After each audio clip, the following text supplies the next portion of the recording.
Welcome to No Question About That. This is United Inc., our football finance show with Subprime Goals, also known as Jamie. How's it going? Yeah, good. Thank you, Ed. Obviously, a little bit of a weird day today. Yeah. With the news that we've had, but eager to still crack on and shed some light on the world of football finance and how it relates to United. I'm obviously a fair few hours behind London. Woke up, saw people talking about Diogo Jota, was a bit confused, but God, a real tragedy. Him and his brother dying in a car crash in northern Spain today. 28 years old, leaves behind 3 tiny kids as well, and a new bride. He only got married a couple of weeks ago. Really puts things into perspective. Like kicking the ball around, not that important as much as we talk about it 24/7. When someone so young dies in this sort of manner, you kind of have to take a step back and go, bloody hell. Absolutely, and well said. Yeah, I don't know. I'm not very good with speeches about this kind of stuff. People put like great long things on Twitter, and I'm like, yeah, not sure I can follow that. There's a lot of policing of language as well, I noticed. Like people making inappropriate jokes, which is always going to happen.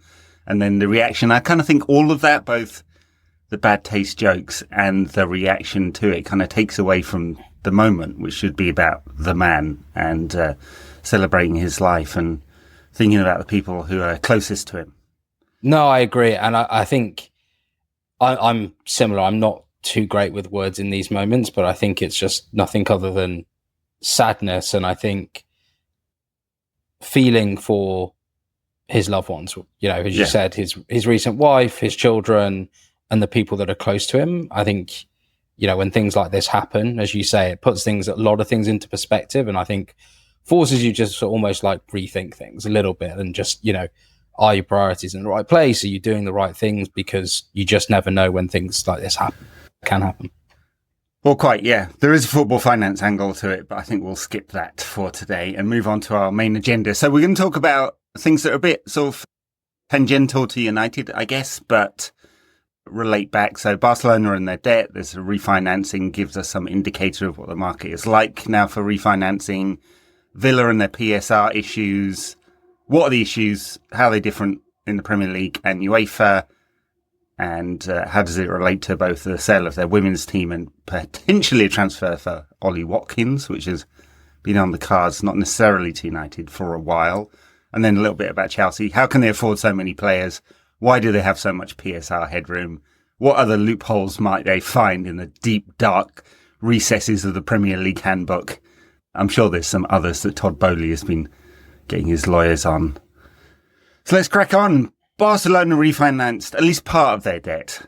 Their debt's actually over €1 billion, and this was, I forget what number, several hundred million of it.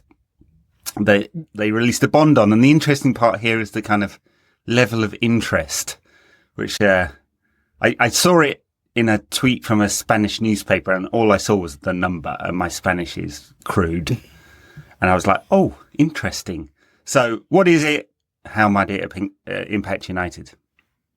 Yeah, so Barcelona have gone down a route of renovating their stadium in a manner that's similar to Real Madrid. And they started that process back in 2023, and they basically set up an SPV which allowed them to basically raise debt to fund that. And the total debt capacity that they have within that vehicle is about 1.4 billion euros. Now, the way that was structured, there was multiple loans within that, and they all had different maturity dates, i.e. dates that you had to repay the loan, and different levels of interest rate. And in summary, the interest rates on those loans range from something in the region of like 6% to 7.2%. And a lot of those loans were, in fact, something called a bullet loan, which is effectively the principal amount that you are being lent is paid back in one go on the day that the loan finishes. Now, for Barcelona, they basically had a tranche of debt of around about 150 million euros that was due to be repaid in 2028.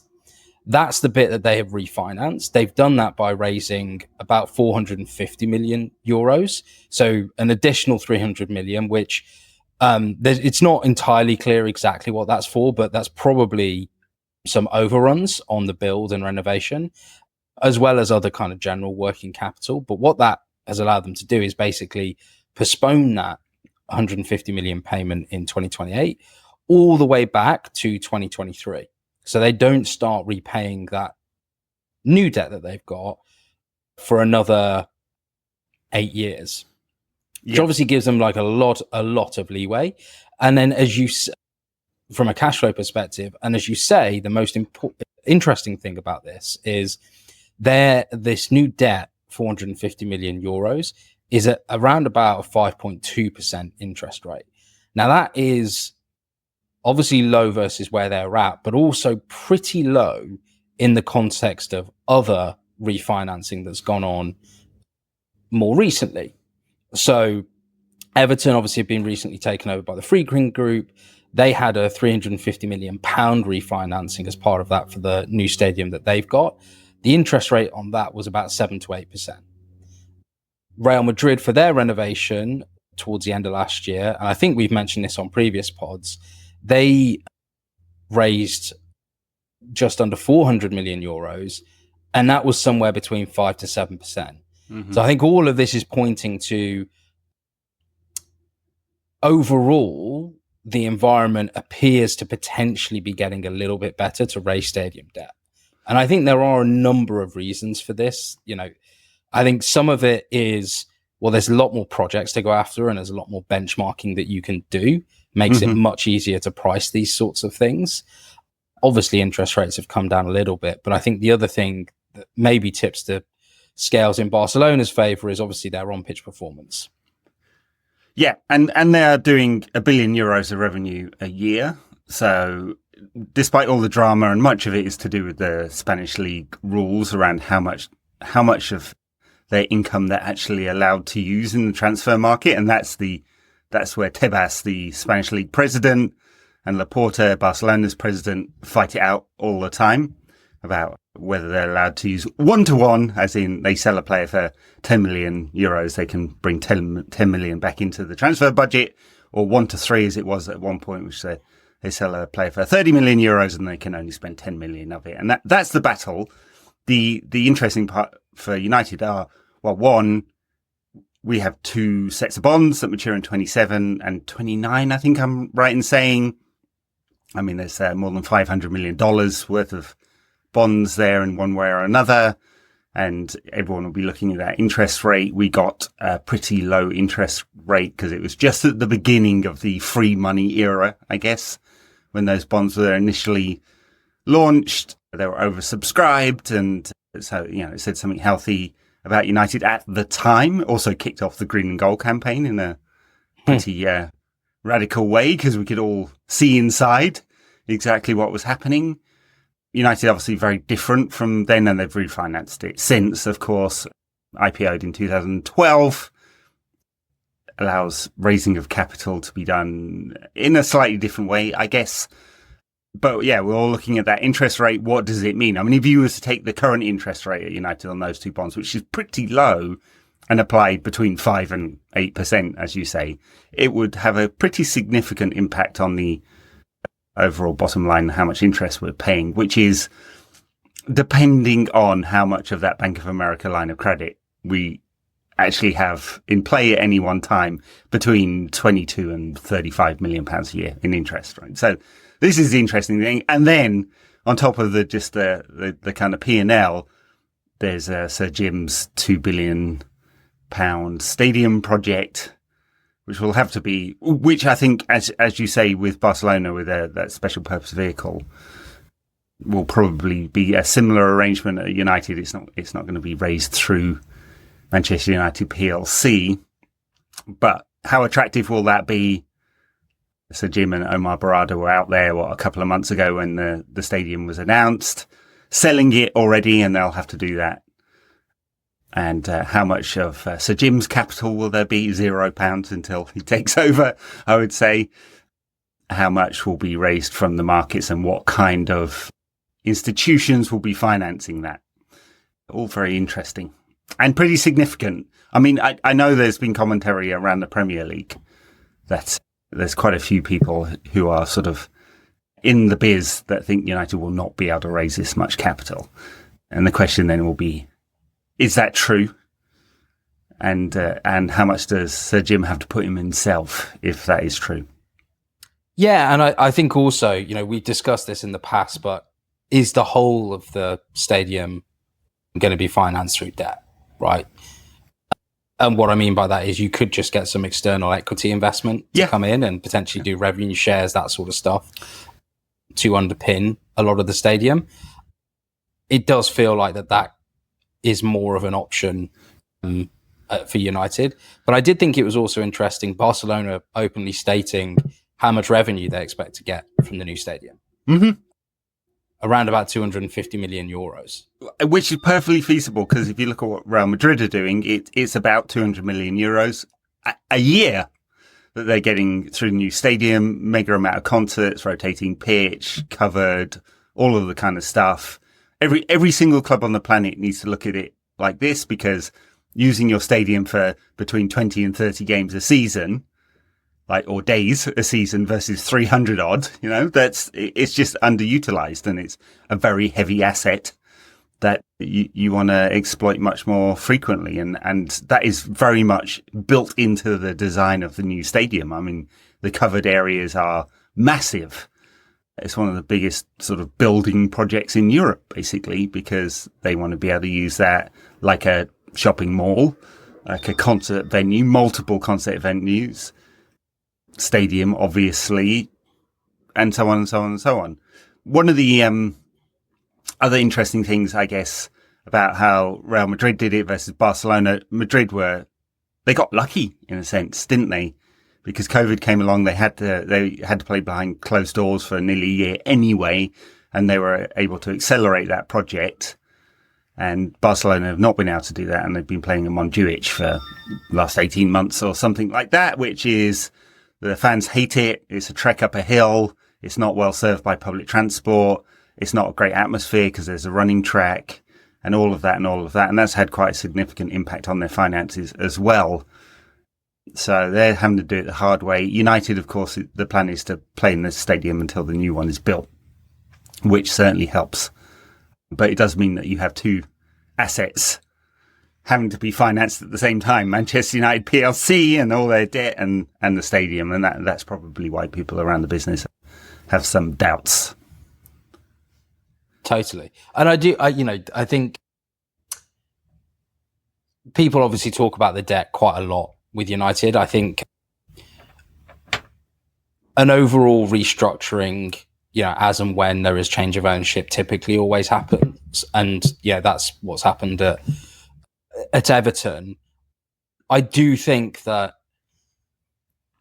if you take into consideration some of the guidance that United have put out there about being the most profitable club in the world, I think the timing of when that debt raise happens and ultimately the upturn in the team's performances, I think it all just kind of points to next season being incredibly critical. Mm-hmm.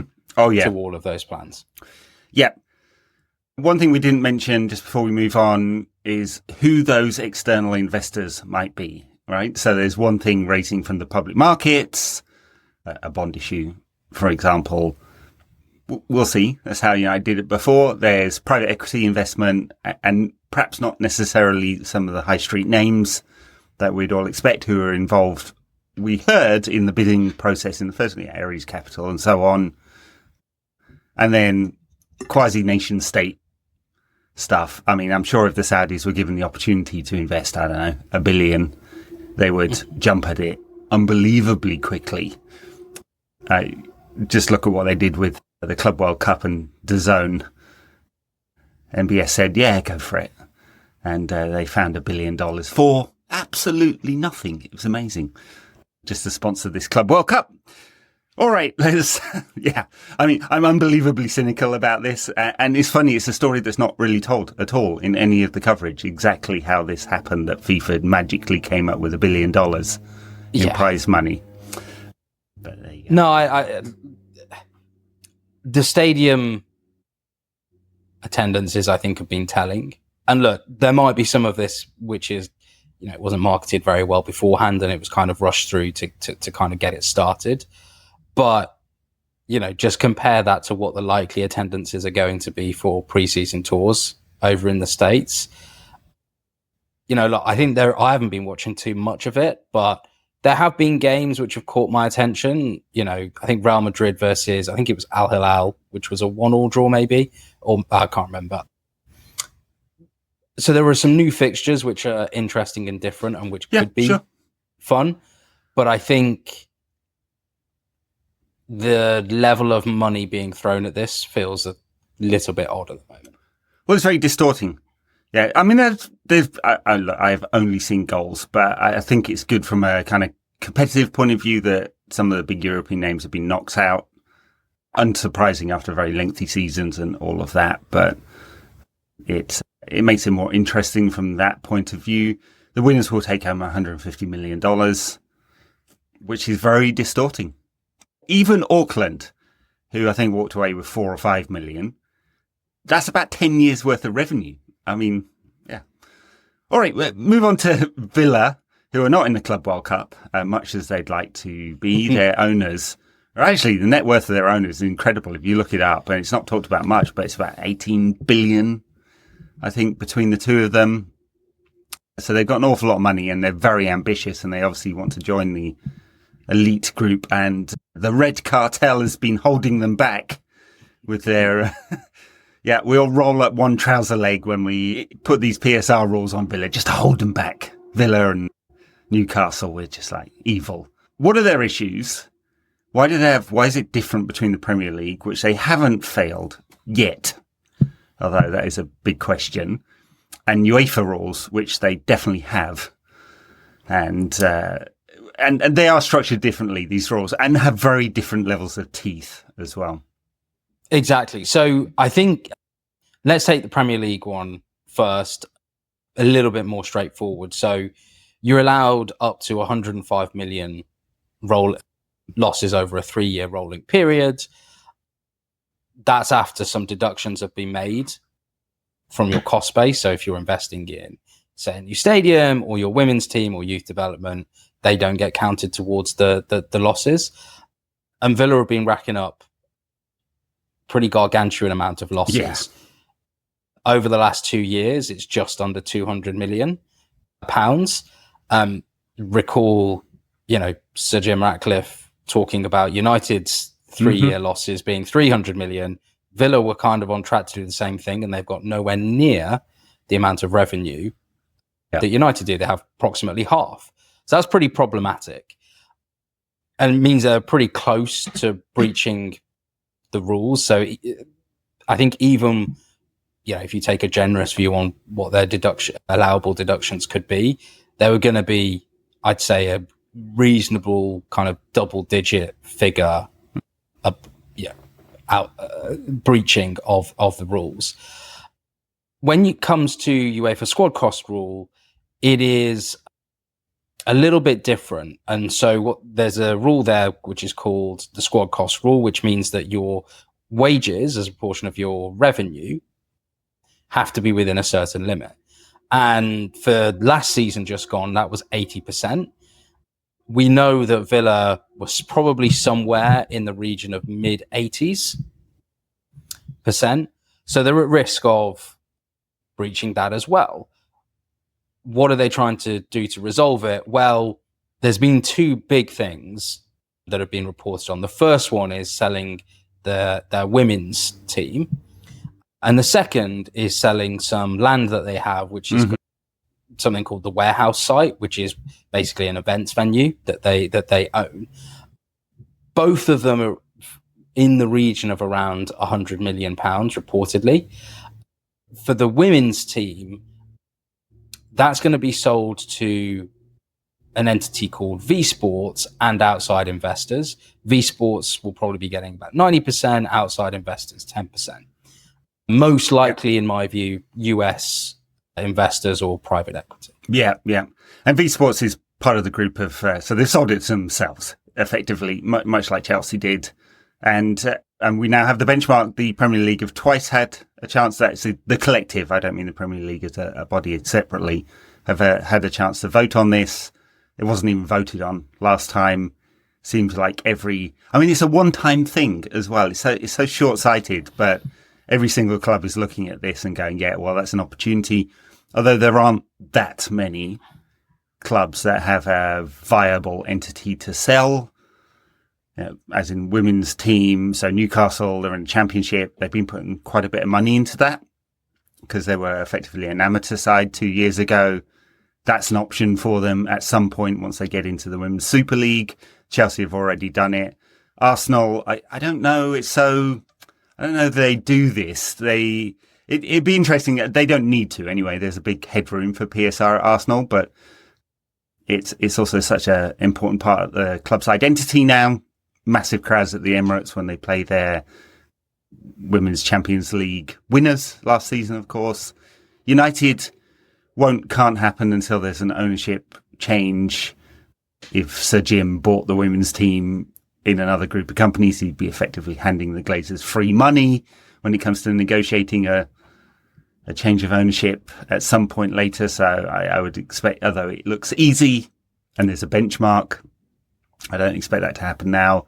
Liverpool have been chronically underfunding their women's team and don't need the money right now. City, it's already part of their whole group, and I don't know why they would. Do they need to do more intra-group selling of assets? I mean, it seems unlikely. I mean, I think Melbourne FC pay like £3 million a year to license the name from the group. It's all sorts of dodgy stuff going on there. So we'll see whether other teams try this trick. Villa will probably in the best sort of state to do that, but it's been left open. Free money, I guess. UEFA, they've basically given up, as far as I can tell, on having any teeth. So although there are rules, squad cost rules, they really only have 2 sanctions at the moment. They haven't kicked anyone out of a tournament for an awful long time. Loss isn't the right word. After what happened with City, where they won their case and then CAS said, hang on a minute, your own rules say you can't look at anything further back than 7 years. And they very narrowly framed it anyway, which is good for the Premier League. So they only had 6 emails. That was it. That was the basis of their entire case. The Premier League has thousands of pages. But after that, UEFA basically said, we're not going to try and sanction clubs by kicking them out anymore. And the 2 things they do are either fines. I think United got a very narrow fine a few years back for basically an admin error, or limitations on squad size. So you can, Paris Saint-Germain and City both had this, where you go down from 25 to 23 players or 21 players or whatever it is. And that can be the sanction for a season. Not a lot of teeth there, really. No, and I think it's why you're seeing clubs like Villa and Chelsea almost willingly fail these rules. One thing to note is that UEFA don't allow profits from intra-group transactions to count towards this calculation. And so that's why the women's team sale will be great for the Premier League PSR, but not for the UEFA squad cost rule, and why Villa still have an issue. And I think, what we've seen so far, as you say, is like a binding cost reduction plan or like a multi-year spending cap. I do think that they have to alter this approach. I think, without at least the threat of, say, withholding revenue from the Champions League, which is continuously going up, or, competition expulsion, it's hard to really see why teams won't just continue to do what Villa and Chelsea are doing if you're, say, an ambitious upstart. Right. And the allowable losses effectively in the Premier League are quite a bit larger as well. So you go up to that limit and just breach the UEFA rules and take a 2-player hit or whatever it is. It seems like just the cost of doing business, to be honest.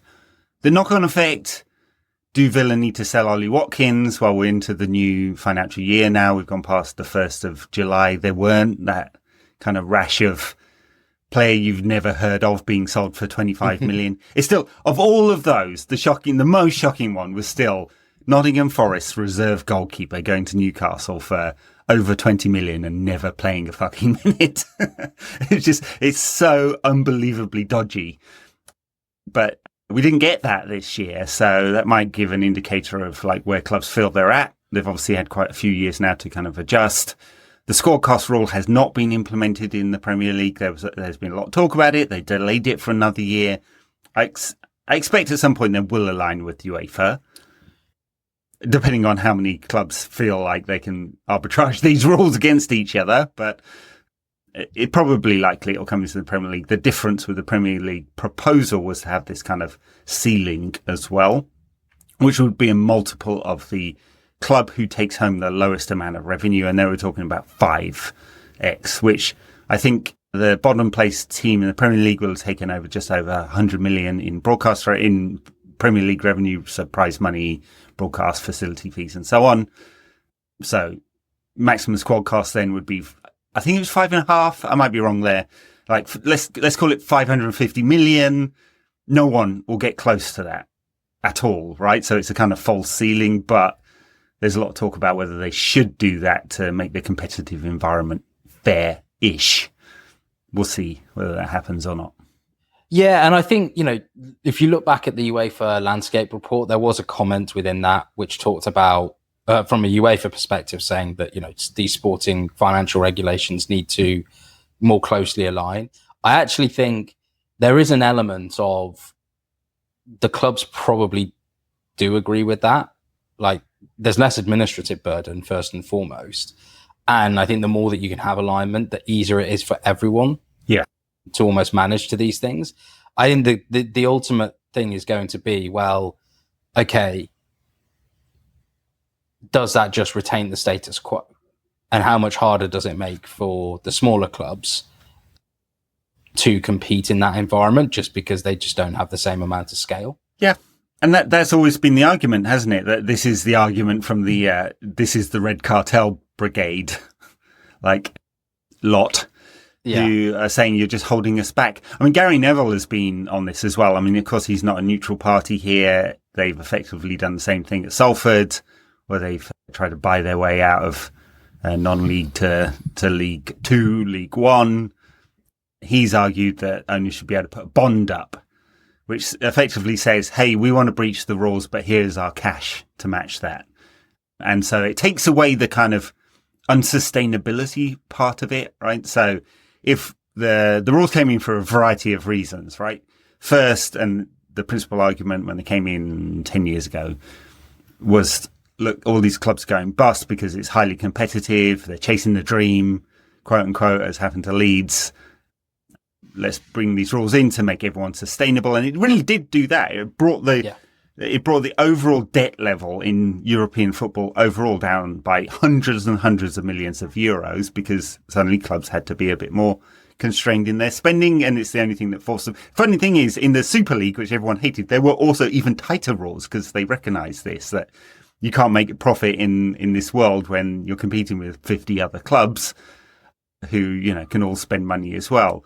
And so it does hold back clubs. The second reason PSR rules came in, let's be honest, was we had states and quasi-states like Roman and Abramovich spending effectively unlimited money, and it skewed and distorted these markets, and it led to sort of unfair competition, and there was a willingness, certainly at UEFA, to hold that back a little bit. And so it does hold these ambitious medium-sized clubs back. You could argue it's for their own good. Because what if the Villa owners decided, we're not interested anymore? Right, that's the risk. Of course, they have hundreds of millions of pounds invested into that now. So the motivation for them to walk away is very low. But still, there's that argument. Would the bond situation work in the Premier League? Well, it would just mean that Manchester City and Newcastle and maybe Villa, although it's slightly different, but definitely Manchester City and Newcastle could just spend as much as they wanted, right? Because they could put up £500 million a season and go, yeah, there you go. So there'd be nothing to stop them being a league of two. Yeah, and I think I've got no issue with outside investment to, try and make a club competitive. I do like the bond idea. I also like the idea of almost like if you have a change in ownership, you have a 3-year, say, investment cycle of a specific amount. And as you come out of that, you then kind of taper back to what everyone else should be. So it's almost like you've got 3 to 5 years, say, to make this work and put your plan into action. And then you've got to be able to adhere to what everyone else is doing. I think also the big thing here with all of this is all of football pretty much, with some exceptions by country, has gone through a major cycle of growth, a boom cycle of growth, thanks to TV deals. How that continues to move is somewhat going to determine how football finances look. Clubs now, particularly in the Premier League, are so reliant on TV income in order to make them sustainable. If that starts to slow, or there's not a dramatic change in how football is distributed on TVs or on the internet, there's going to be serious problems, because you can't just magic revenue out of thin air forever. No, and we saw in the last 2 cycles that it was flat domestically. The Sky purchase, predominantly Sky, that there weren't these big influxes of tech capital. Apple didn't get involved, Facebook didn't get involved, Netflix, and all of that kind of stuff that was mooted. Internationally, it's kept growing, but there aren't too many more markets that the Premier League is not tapped into. There's been massive growth in the US market. It's over $1 billion a year. It's like a 5x on the, maybe even more like 10x on the MLS deal. Show you how much interest there is there, but how much more could it expand? We'll see after the 2026 World Cup just how much of a stimulus that creates for interest in football in the States. But where are the other bigger markets? There's been no movement in China, for example. In fact, that contract was ripped up, and the Premier League took quite a large hit there. India is the other one everyone looking at, most populous country on the planet, growing middle class. Is there a lot of interest in the Premier League? But where's the room for growth really? And then the perennial question around, should the Premier League go it alone and launch some kind of Premflix style deal? And what would then be the elasticity of demand in each of these markets, right? How far could you push the revenue up in the UK and the US and big markets compared to areas where you would need to sell it for, effectively £1 a month or something like that, where there's much lower income, GDP per capita, and so on and so on. It's not like there isn't a model there, though, right? It's very easy to go, we understand this. And that elasticity has already been sort of calculated by the broadcasters in each of those markets. So could you push that more by changing the price or marketing in a different way, or not giving the broadcasters their cut and so on? Yeah, and I think that to me seems to be like the most obvious route here. And I think you can also give back to the consumer a little bit in that model. The classic internalize some of that margin that you're giving away. Whether the Premier League will do that, TBC, because obviously, the setup costs and overall running costs of, basically having a media enterprise in and of themselves will still be pretty sizable. Although some of that's been done. I mean, Premier League Productions has been around a while. In fact, they did that in some markets where they didn't have a TV deal. I think it was in Hong Kong and New Zealand. And they still produce sort of in-house magazine programs and highlights and stuff like that for certain markets who just want to take the feed and not do their own setup. So I don't know how much cost there would be. There definitely would be. And they'd have to create a marketing engine as well, which they don't have now. The broadcasters do that. If I remember correctly, there is a change to how some of the rights are being sold internationally in 2030. And there has been moves to kind of move some elements of production in-house. So it feels like that's going to be the direction of travel. Whether ultimately that does lead to kind of the big boom another big boom in revenue, time will tell. Yeah. I mean, a couple of points before we move on.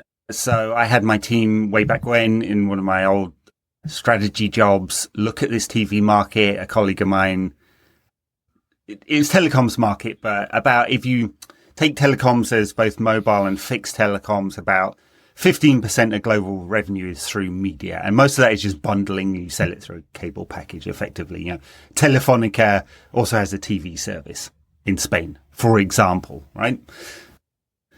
But it's always been seen as stable revenue. And so I had this argument with a colleague of mine about how stable that was. I was like, it's a slow running car crash. Watch that disappear. We should think about how we advise our stakeholders on what they're doing. And he was like, no. So we did a lot of analysis. And the thing that holds people back is not necessarily the fee for whatever service, paying £15 a month for Netflix or whatever it is how many you fit into your wallet, right? And there's just a hard cap on that, on how many entertainment services people are willing to spend. And it looked like about 2.5 on average, right? So you'll buy Netflix and HBO and half of something else, but you wouldn't add another one there. And it'd be interesting how people saw the Premier League, vis-a-vis other entertainment, right? So would they be willing to give up their Netflix account in order to have Premflix? That's the competition, very, very starkly when it's not bundled and it's separated out like that. So we'll see on that. Was that just on mobile out of interest?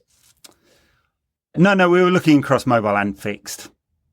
So the revenue, the ARPU looks very different, of course, because fixed line internet has always run on incredibly tight margins. In some markets, mobile internet has very good margins. Not across Europe, because there's 4 carriers in each market and they're all competing with each other in insane ways. 400 million people across Europe. Map that across the States and there's only 3, right? So, hey, surprise, you can charge a lot more. And a few other markets, it looks kind of similar to that. So, but the economics across fiber and fixed line look kind of different. And the split between consumer and B2B looks very different as well. Interesting. Chelsea, who keep buying players. I think someone pointed out they now have 15 forwards. I don't know how they're all going to get game time. Rory Delap was like, yeah, I'm number 1 at the Club World Cup. Oh, hang on a minute. They keep buying players. They're buying players during the tournament. Hey, we didn't mention this. You can buy a player during the tournament and then play them during the tournament. What? Yeah, I thought that they changed the transfer windows precisely to avoid that happening. It's just the whole thing's so bloody corrupt. Yeah. How can Chelsea do this? And they also have, by the way, one of the largest PSR headrooms, according to the Athletics analysis a month or so ago. And what is the game here? I mean, how they can do it is they sold a hotel and the women's team to themselves and injected a lot of capital from Clearlake and others. But what they think their business model is, having this many assets, seems a bit odd. Yeah, I mean, to me, it feels like clearly a lot of asset value within football clubs is linked to players. And if you have a view that football is a growing market, the premiums on good players is going to go up. And therefore, if you buy them younger and you are better at identifying that talent than others, you can get a significant amount of revenue and also profit from trading those players. And if you actually look historically, Chelsea were or have been very, very good at doing that. They had Neil Bath and Jim Fraser, who effectively set up their kind of youth setup in its current guise. It seems like they're kind of taking that strategy and turning it into turbo drive. Yeah, it's interesting. When the Glazers took over United, this was one of the questions they put to David Gill he recounted this later, saying, could they make money out the transfer market? And Gill's like, no, we're a buying club, not a selling club. Impossible to do that. Chelsea, in a sense, have proven that wrong. I think they're miles away. It's them and City and just everyone else, right? Hundreds of millions over the last 10 years they've managed to sell, often in younger players, not always. They've come out that youth setup and they've found a very good market there. We've talked about it before. United haven't. And when you're failing as a club overall, the kind of stink spreads, doesn't it? And United haven't been able to sell very effectively for quite some time now. I think we were bottom of that particular table. Yeah. Yeah. I mean, it's shocking. It's the fourth revenue stream and a big advantage. So maybe they're playing that. I think the interesting thing is, like, these aren't 16, 17-year-olds, though. They're between 21 and 24 mostly, and they're on 7-8 year contracts. Some of those were before the Premier League closed the loophole on amortization of those contracts, but not always. They're still giving out 7 and 8 year contracts to players and only amortizing it over 5 years, right? So there's not a PSR advantage there. They think there's a strategic advantage from having those players on extremely long contracts. My doubt there is twofold. One is the obvious one. What if that player fails? Getting them off the books becomes hard. They are putting them on fairly low wages. But the second doubt really is linked to the low wages. When that player does well, they're going to have to give them a big contract.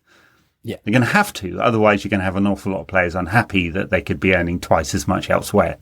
So I guess we haven't seen that play out fully yet. Like, the drama hasn't really unfolded. They managed to flog a couple of players to the Saudi Pro League at a bit of a loss. Kubilali, for example.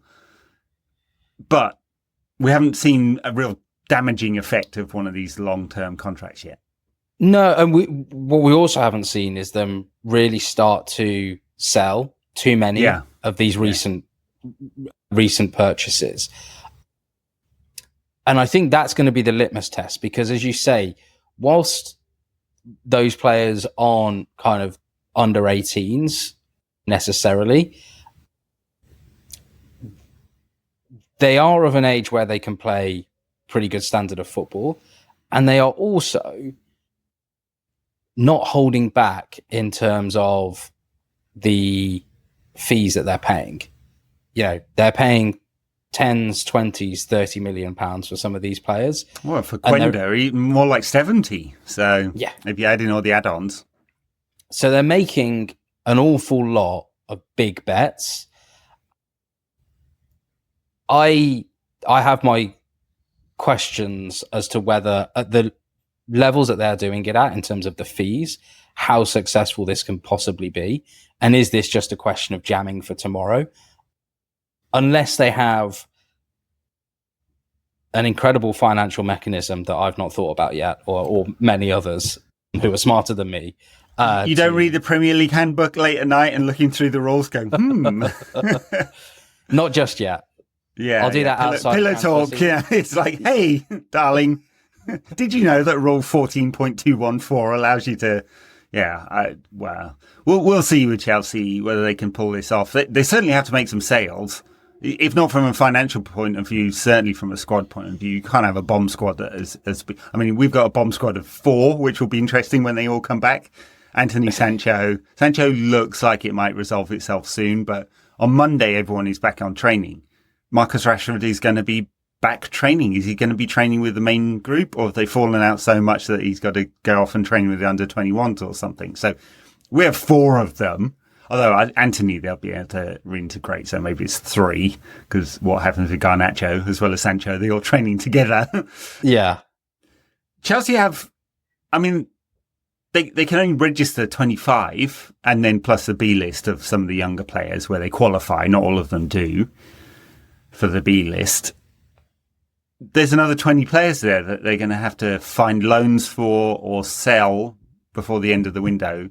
And obviously they've got Strasbourg in Blue Co, which is their multi-club ownership group. The rumours are that they're looking for other clubs around Europe, maybe in Portugal as well. We'll see what they do there.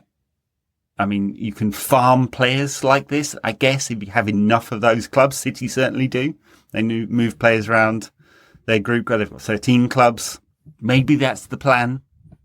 Yeah, although they haven't multi-club executed ownership. it yet. Yeah, multi-club ownership and sell players within the structure, and Yeah. as long as it's of market value, then actually, Chelsea probably stand to win because they would be the premium asset within that portfolio. The other thing that I've heard whispers of, and I don't know how real this is, but the concept of B teams for Premier League and those becoming a little bit more meaningful in terms of competing against other teams, whether that's also kind of a long-term play here, which is, at Chelsea. It'd have to be more meaningful though. I mean, the idea that you could stick Chelsea B into League One and just parachute them in, I think that'll be rejected by English football culture generally, and it should be, right? Yeah, because you're effectively kicking a team out of the football pyramid as a result. There is the Papa John's Trophy, but that really is reserves versus League 1, 2 clubs, and they're not well attended, those games, and their standard isn't super high, and all of that kind of stuff. I don't think it's doing the thing that everyone wants, which is bridging the gap, or either allowing you to farm players like this or bridging the gap to the Premier League. And maybe that's old school thinking now, just bridging the gap. It's not about that. It's about being able to play a 50-man squad. I would hope that English football culture, I'm old school, right? I think it's, I like the tournament structure. I don't want Premier League B teams in the pyramid like you have in Spain. It just feels a bit ick. Yeah, I think it would be shocking for football in the UK if it did happen. I think there'd be a lot of heritage and a lot of history lost, and I never think that that's a good thing. Yeah, exactly. Yeah, I had an argument on Twitter with a journalist, won't say who was like, in a very arrogant way, was just like, delete the League Cup. I'm like, there's 75 years of history there. Plus, the financial impact on the Football League is quite significant, right? You'd have to replace that without even talking about the history of the tournament and how important. And look, it was founded in the 60s, not the 1860s, so it's not quite like the structure of the Football League, but it's become a part of the culture. And I don't know. I'm messing with that. I think you're playing with fire a little bit. And I know life moves on. I certainly look at my own kids and their lack of interest in football, which disgusts me. They are for sale for anyone who'd like to offer me part ownership if you want. I don't mind. We'll look at a structure here. But they're not being United fans. I don't know what's worse. They're not being interested in football at all and being interested in gaming, which is what, Florentine Perez at Real Madrid goes, I told you exactly what the youth are. I suppose it's better than being like City fans or Liverpool fans or something disgusting like that. Yeah, I mean, I do. It's interesting. Like, I do think that more and more we're just seeing that the Premier League is just not got, and football in general, it's not the easy ride that it once was. Like the growth train has slowed, and now you've got to work harder. Whether that's to improve the product on the pitch and get people watching TV, whether that's people having a better relationship and a closer relationship with their fans. And this sounds like a really throwaway sort of comment and line, but regaining connection of like what the badge means. I think there are so many clubs now, primarily because of financial reasons, that are sacrificing an awful lot. Yeah. And I do think clubs almost need to work harder. Yeah, well, I actually agree. And it's not just the sort of 1958 line, which is like, you're rinsing the fans. They are rinsing the fans, and people walk away. People are being priced out. It's also at what point is it saturated, right? Both in terms of number of games we play, number of games on TV. It's massively growing this year, the number of Premier League games. There is a hard cap on that of 370 games a year.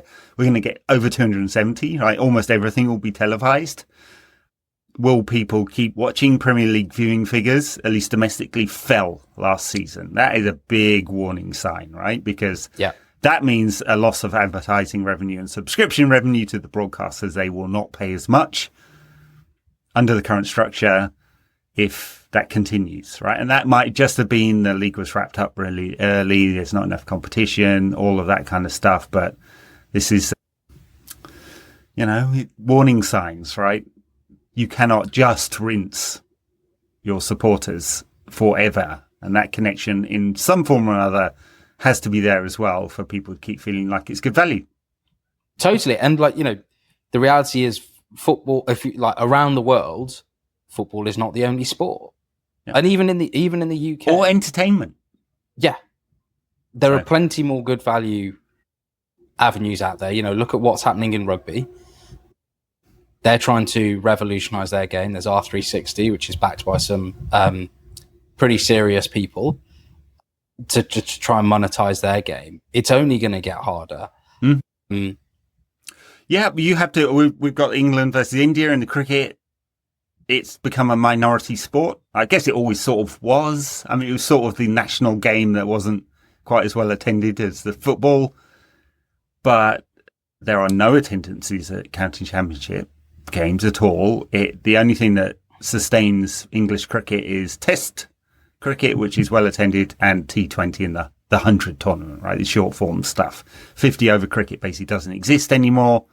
And it's become a minority sport because they sold TV rights to Sky and almost nobody watches it. I mean, it's fantastic coverage, but nobody is watching, right? And the risk there is that over time, what has happened, it's just become a posh boy sport in England, right? It's played in private schools, but nowhere else. And you start to think, does that limit your pool of talent and people who are interested over the long term? I was texting with Paul, my old co-host. We're both cricket fans. And I'm like, I can't believe England's still producing talented players. Like, the pool of people that are playing at school level is tiny. Yeah.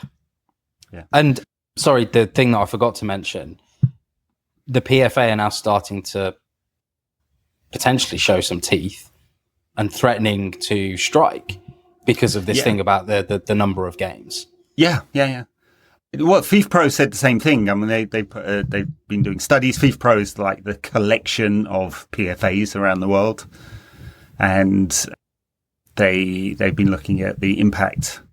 And now you have 3 summers out of 4, so Euros and other continental cups, World Cup, and Club World Cup, which Infantino, I'm sure, would love to do every 2 years to fill the other window. Basically, you've got the top players in the world playing like for 300 days a year, basically, or something like that. I mean, it's an incredible amount of football. If they do, we'll have a discussion about exactly how they've done that. Jamie, subprime goals on Substack, excellent Substack, Twitter, Blue Sky, I think you're on as well, Instagram. No, I think we've covered an awful lot there. Yeah, a lot. Some of it was about United. Yeah. All right, when United whip out the checkbook and spend £60 million on Ollie Watkins, it won't happen. But if they do, we'll have a discussion about exactly how they've done that. Jamie, subprime goals on Substack, excellent Substack, Twitter, Blue Sky, I think you're on as well. Yeah. Instagram? No. I'm not sure how well Football Finance will go down on Instagram. It's not really a visual. I mean, you do a lot of charts, I guess. Yeah, true. Maybe you give me a new BD idea. Yeah. All right. Thank you very much. Thanks a lot, Ed. Pleasure as always. Bye now.